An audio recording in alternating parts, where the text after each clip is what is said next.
1. All right, this section is looking at cash cropping, and I find this to be one of the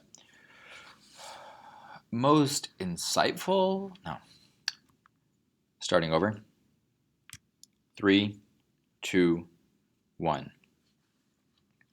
This section is looking at cash cropping, and cash cropping is simply the idea of growing a crop for cash, growing something for export for sale. So if you drive down I-5 going towards Eugene, you look out the window to the left or the right, and you just see rows and rows and rows of whatever. That's being grown for sale. It's not growing for old MacDonald for him to eat himself or to trade with his neighbor or in some sort of village economy of barter. This is for sale, for export, and in our current Oregon economy, potentially for sale overseas, China, elsewhere, right? So these farms are often growing just one crop. That's called monoculture, mono one. So it's just rows and rows, as you see here, of, I don't even know what that is. Looks like lettuce or something. So if you have a field of hazelnuts or a field of one thing, it's monoculture. It's a cash crop. So as obvious as it is when you drive down I-5 and you look out the window and you might think, well, of course.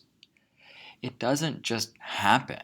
Cash cropping is a system installed, and understanding how cash cropping is installed is so essential to understanding the power of imperialism and how much imperialism fundamentally transformed local societies, agricultural societies, village economies across Africa, across the Middle East, across India, Southeast Asia, and the Americas, including the Caribbean.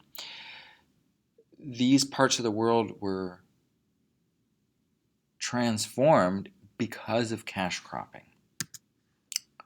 And not only does it transform the colonized world, the result of cash cropping allows for Europe and colonizing states to be enriched and to have a more stable political system. So cash cropping brings money to Europe and brings political stability to colonial states. So we remember this potentially from an earlier lecture looking at the Industrial Revolution, that the Industrial Revolution brought about 3 new desires. In order to run the factories at full capacity, you need lots and lots of raw materials. So if you're going to have a textile factory, you want to have lots and lots and lots of cotton, reliably and ideally cheap, reliable access to natural resources. You also want places to sell those textiles, to use this case. So being able to sell shirts to Indians, to Africans, who in the past made their own shirts. And we'll see that cash cropping meets those two, and to a lesser degree the third one. So let's get into this. I'm going to lay out a 10-step process for how cash cropping works. First step is that there is a reasonable threat of violence. What do I mean by reasonable? It's not like, oh, that's an okay threat of violence. That it is reasonable that violence will occur. So you believe, if you're an African or an Indian, that those dudes over there, they will use violence. And you, using your own reason, think, oh yeah, it's not unreasonable for them to destroy a village, to enter into a battlefield, as we saw in Sudan, and kill 10,800 people. It is reasonable. It is predictable. When we think about our own country's history with white supremacist terrorist violence through the Klan, right? It is reasonable that they might use violence. So, first step to cash cropping is make them scared of you. Make indigenous people scared of you, and you do that by occasionally using some violence. So you set the table with fear.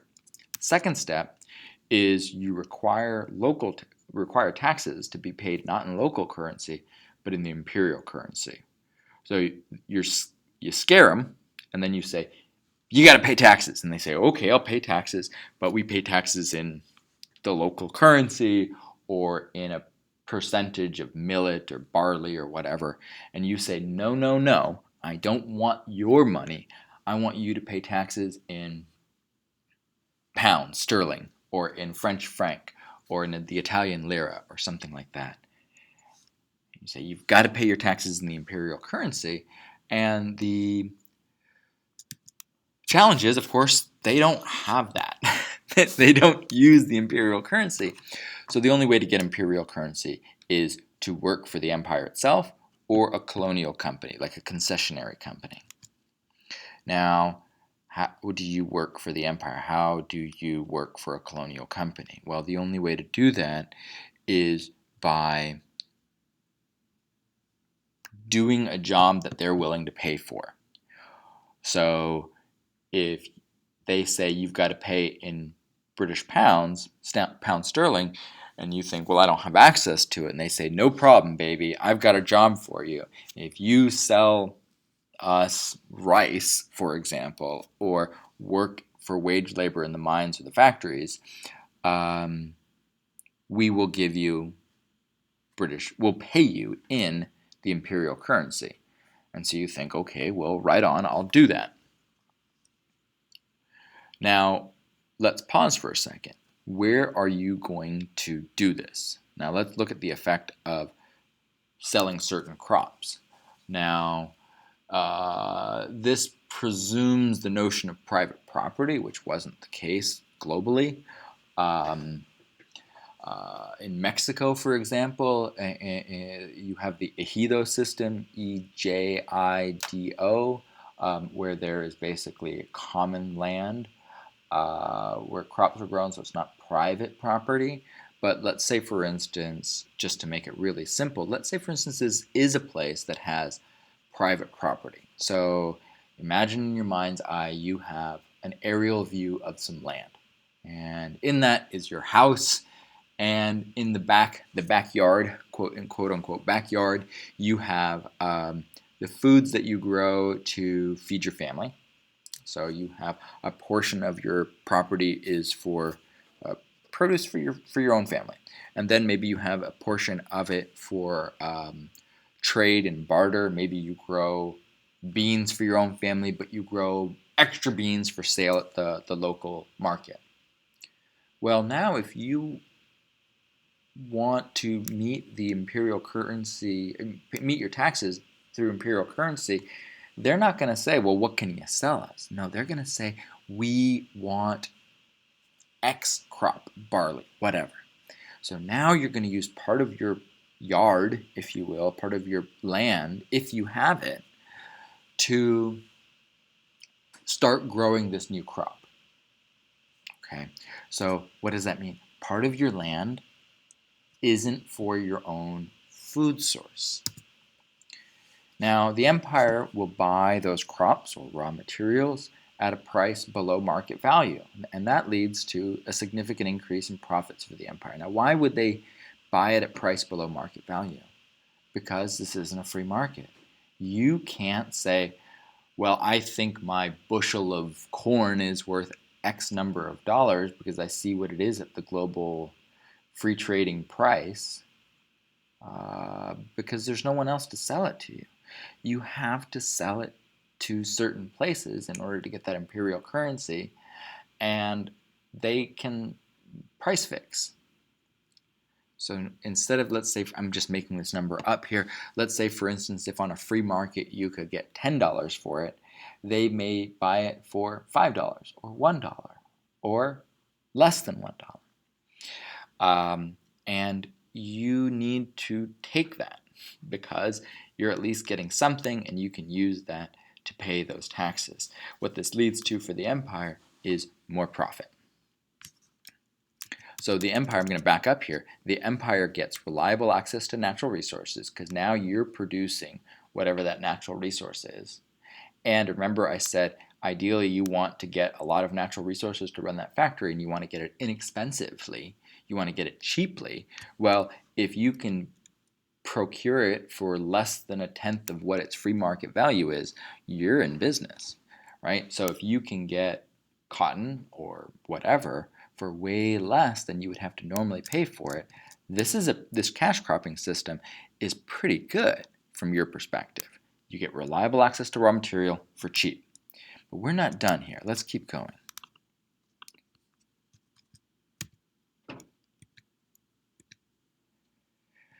So if you are only sticking with our previous hypothetical, you're only getting $1 per bushel of corn or whatever, and your tax burden is, again, making up a number here, $5, then you're going to need to grow a heck of a lot more corn in order to meet that tax burden. Okay? So, or if you're working in a factory or a mine, and the wage for working in a mine or in a factory is really low because there's no minimum wage, then you're going to need to work longer hours. Or you're going to need to give up more land in order to produce more crops. Now, what are the consequences of spending more time and more of your land growing a cash crop? Well, now there's things you can't do. And now there's food that you can't grow. So let's look at it in terms of this. If you are in a village that the way you have to meet your tax burden is to work in a mine, which was often the case in Africa, certainly in South Africa. Also the case in a different framework of colonialism in northern Mexico under Porfirio Diaz, and you'll look at him next year. You go and work in the mines. So if you work in the mines but you live far away from the mines, you're not coming back after work. You're living up there. And this leads to a breakdown in social structure where the men leave the village and they go and live far from home. What is the effect of the men working far from home? This leads to a breakdown in social structure. And those men include people who are not typically laborers. So someone like myself, a school teacher, would go and work in the mines. Someone perhaps that has a lot of ethno-linguistic or ethno-medical knowledge. So your healers are going and working in the mines. So what happens when a woman is sick or an old person is sick back in the village? Who do they go to? What about your religious leaders? They're out working too. This leads to a breakdown in social structure. Also leads to, in the case of not moving far from home but giving up more land, a situation where locals now need to buy the food that they used to make themselves. And if it's taking more time, perhaps they were producing, say for instance, pottery. Now all of a sudden you need to buy pots that you may have been getting either through yourself or through the village industry. So things that were previously self-produced or locally traded goods, you need to buy. You didn't need to buy them before, but now you do. Oh, so what does that do? That creates a need that wasn't there. And the empire says, you need clothes? You need a pot? You need shovels? You need ironware? You need this? You need that? I've got something for you. And I will sell you these manufactured goods. And what do they sell it at? Above market value. First, under market to drive out the competition, but then over market. Right? We see this actually at grocery stores, for example. Some grocery stores, many grocery stores, are starting to move to sell milk below market value. So actually every gallon of milk that you buy at such and such brand, you're like, oh, this is way cheaper than at the other store. They're actually losing money on it. But you buy other stuff at the grocery store. And so they make up the money there. So the effect of this under market milk is you drive out all the other milk manufacturers out of business.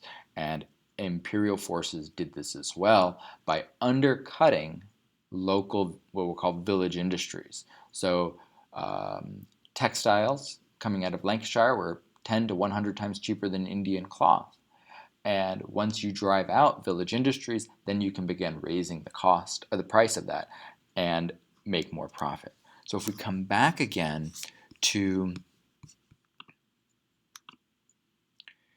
these desires out of the Industrial Revolution, new markets for manufactured goods. Well, now you have them because things that they didn't need before, they need now. So let's continue. And the cycle continues, right? So if we look at this once again, cash cropping enables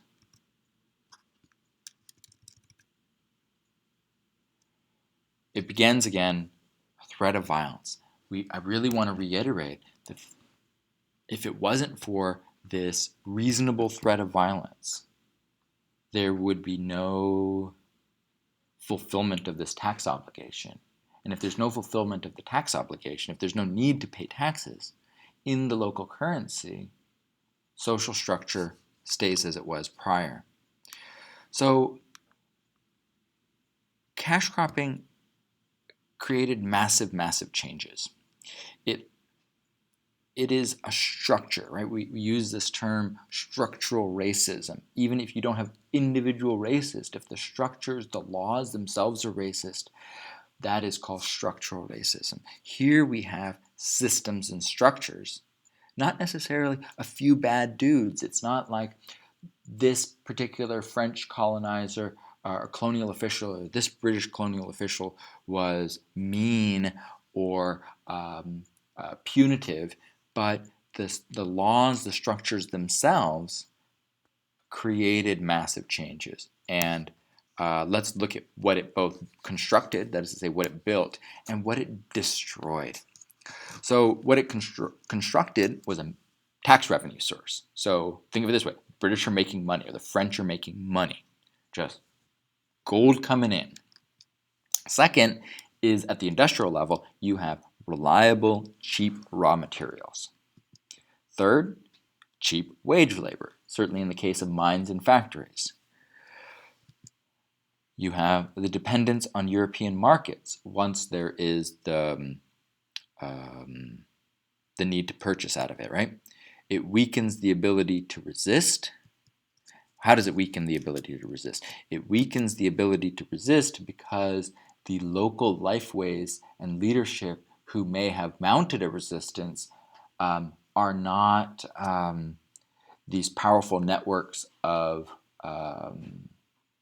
villages or individuals within villages, because village healers, the people with religious or medical knowledge, the teachers, if you will, are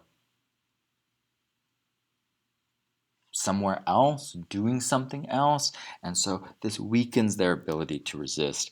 And then, of course, it does lead to control of local leaders and local economy. What it destroys is local political leadership. I mean, we can think of this in a metaphor in some ways to how we view politics in this country. If a politician or a political leader isn't able to get anything done, they're just ineffective. They're pushed around. Well, we don't want that person. We vote them out. Or we want to vote them out, even if we don't succeed in that election. And same thing's happening here. So if you have a village chief or a headsperson and they're unable to resist the effects of cash cropping and colonization, well, you think, well, this guy isn't worth following, which again leads to weakens the ability to resist. It also leads to a destruction of local structure, social structure, local economic systems, local food systems and self-sufficiencies, local religious and belief systems, and certainly sustainable environmental practices, because cash cropping monoculture does not allow for the soil to be replenished. You're not growing it with what's sometimes called the Seven Sisters. You're not growing in a, I think the language today is permaculture. You're not growing it with a way that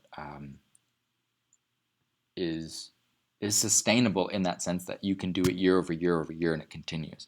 The goal with cash cropping is to grow as many peanuts as you can in a year. Not worry about what it looks like 20, 30 years from now, but grow as many peanuts as you can this year. I just want to warn you or let you know the next image is going to be a little disturbing, is disturbing. Cash cropping is, simply put, devastating. Cash cropping killed. This photo you see looks like people in the Holocaust. I mean, there is a child here trying to nurse with his mother. So this is a photograph from 1877, and this famine in India in 1877 was caused by British policy.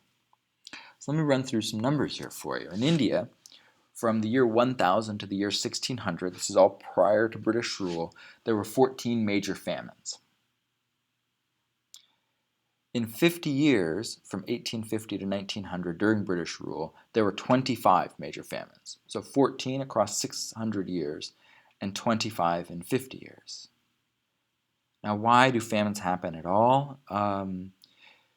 India is really dependent on the monsoon, and there's always a risk of agricultural shortages due to this uneven rainfall. However, famines are accelerated due to British economic and administrative policies. And the same thing that we see in India, we can see elsewhere, for example, in the Caribbean, in Africa, or elsewhere in the colonized world. So we can link this in with cash cropping because we have the seizure of local farmland to foreign-owned plantation. And Mexico is a great case to look at this. Americans owned more land in Mexico around 1900 than Mexicans did. So local land is being controlled and owned for the benefit of people outside that country. You have restrictions on internal trade. So if you don't have rice because of a rainfall shortage, you can get it from a neighboring state. But under colonial rule, there were restrictions on internal trade, and so that rice wasn't being able to move from region to region within India. You also have heavy taxation. These taxes went up, up, up, and as a result of this heavy taxation, it led to part of the reason for the heavy taxation was the British used India and other parts of the colonized world as a kind of ATM machine to pay for military conflict. So the example that comes to mind is the Anglo-Afghan War in the 1830s and 1840s, and then the Second Anglo-Afghan War a few decades after. So the British need money to fight these wars, and they use the colony, taxes coming out of the colony to pay for it. There's also economic policies, kind of boring, wonky type things like exchange rate ratio and inflation rates, inflation policies that led to famines. The other example that comes to mind for me is during World War II, 1842, 1843, Winston Churchill uses Bengal, which is in India, to produce rice for the war effort in Burma and Southeast Asia. So all of the rice coming out of Bengal goes to feed soldiers in Burma and Southeast Asia. This led to there not being any food in Bengal. And there was a prohibition of internal movement of food, and 3 million Indians died in the middle of World War II because of Churchill. I mean, that is not hyperbole. It is not hyperbole to say that Churchill was directly responsible through administrative moves for the death of 3 million Indians during World War II for the war effort. And just in case you think this is not, well, I guess to get another reason to think that it's strictly British policy after independence in 1947, and we'll see this more when we look at Nehru, is the first Prime Minister of India. There's no major famines like this after India becomes independent. There are small famines, but they are short-lived in terms of months and weeks, and they don't lead to huge numbers of deaths like we saw under the British, because the British didn't, I mean, hurts to say it, British didn't care about that. That wasn't the goal.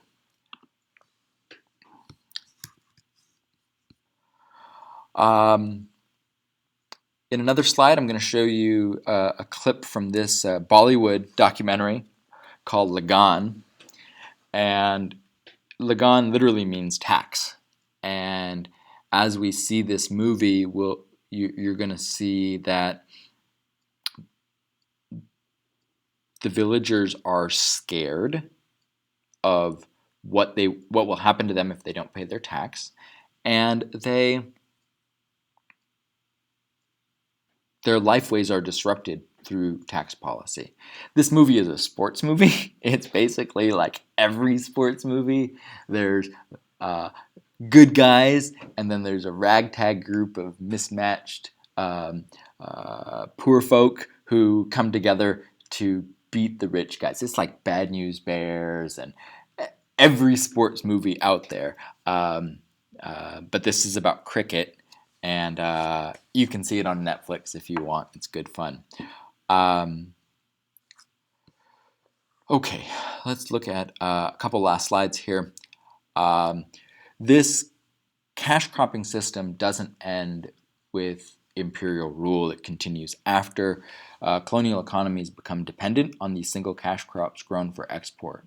And unfortunately, when the crop fails due to drought, or if, let's say, for instance, you grow peanuts, but another state lowers their price, well, China and the United States and everyone else is going to buy their peanuts from that other country, not you.